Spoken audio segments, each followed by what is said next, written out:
Hey there, PopTards. Hey.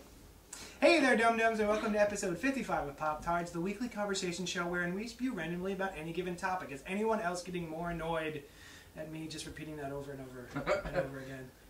They won't write in. Yeah.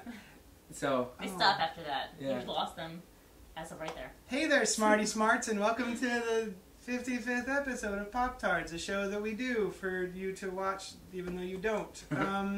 So I'm your host, JD, and with me this week is... Slai. And... Uncle Dunklenutz. And this week we're going to be talking about Your Highness as well as Hanna. Or Hanna.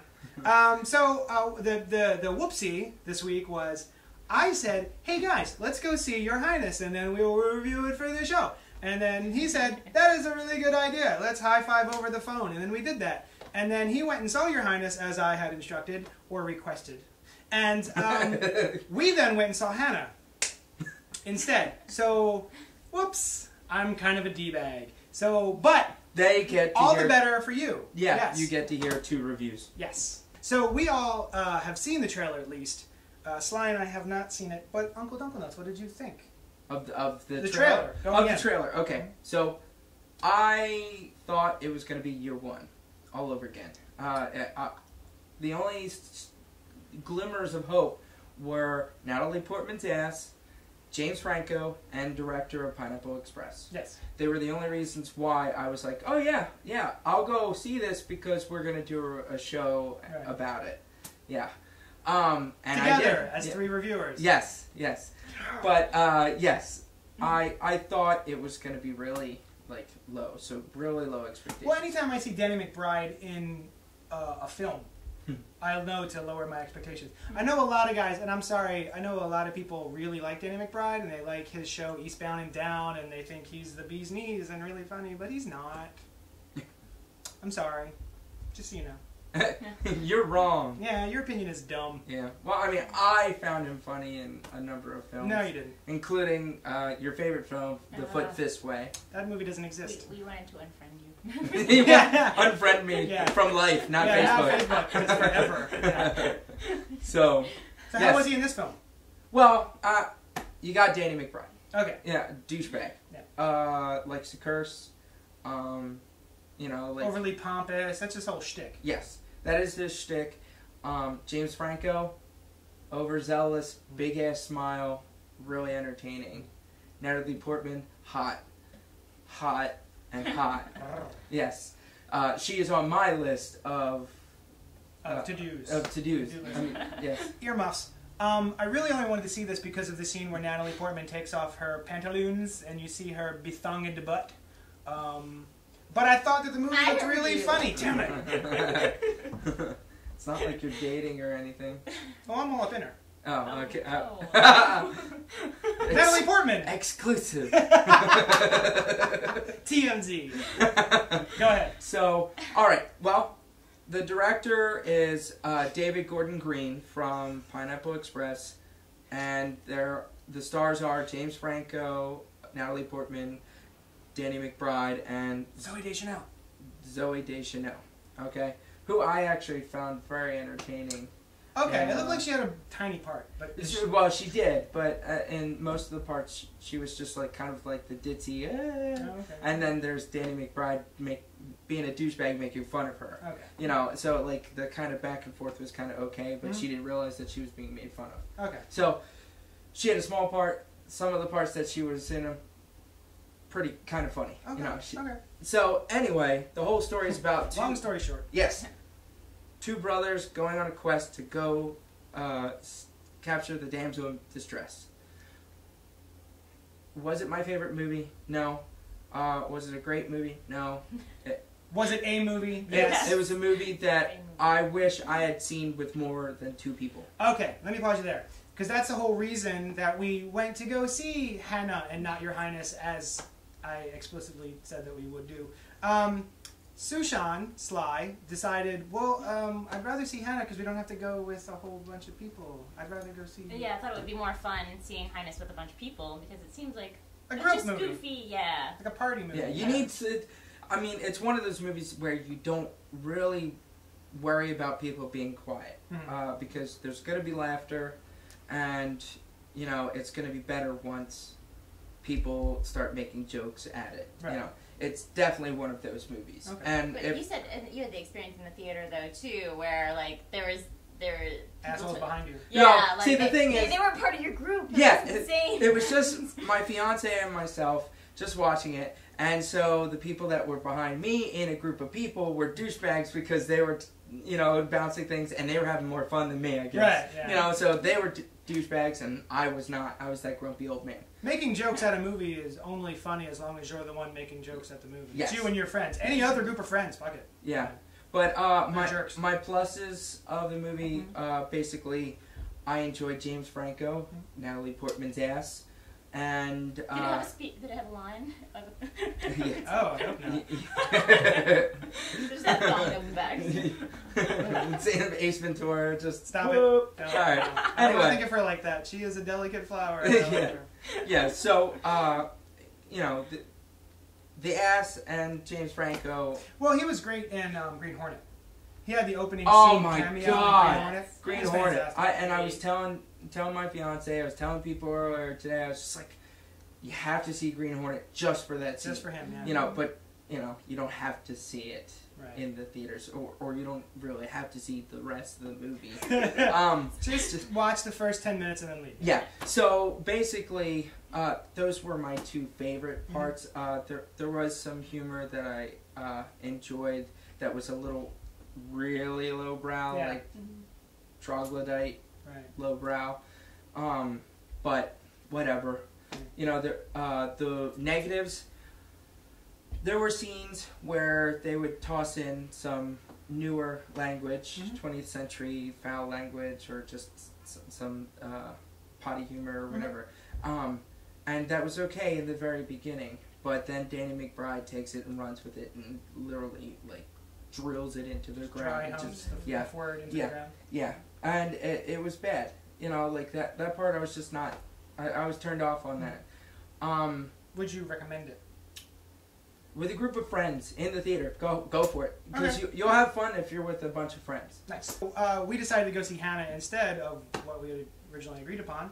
And we have all seen the trailer. Yes. And what I thought was Hit Girl, the movie. Yeah. What were you going to say?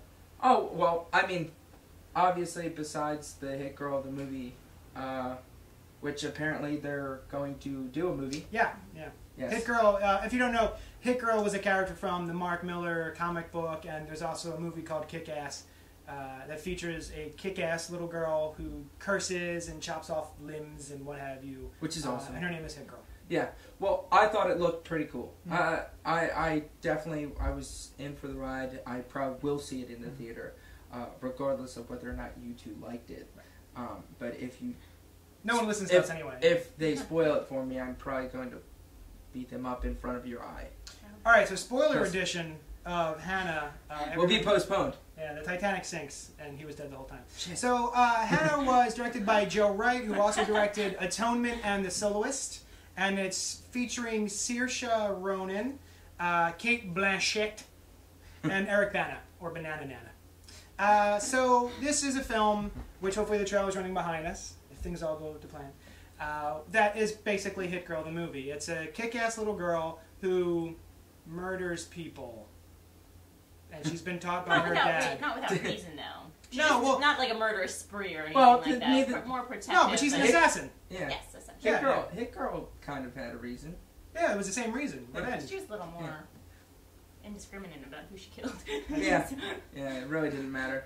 So anyway, Saoirse Ronan we saw recently on The Way Back, which was a fantastic period piece that we reviewed a couple episodes ago, and it's highly recommended. She is a fantastic little actress. She pretty much made that movie, I think. Yeah, much like Chloe Moretz made Hit Girl. Yes. She made the movie Kick-Ass, I thought.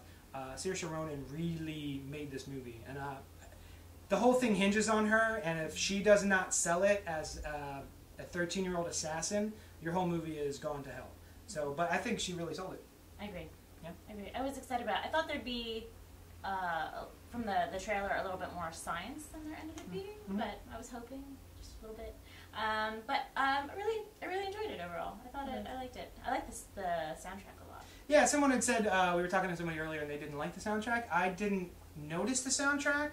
Apparently, I guess it was maybe the Chemical Brothers? Yes, it was scored by the Chemical Brothers, who actually were before Daft Punk.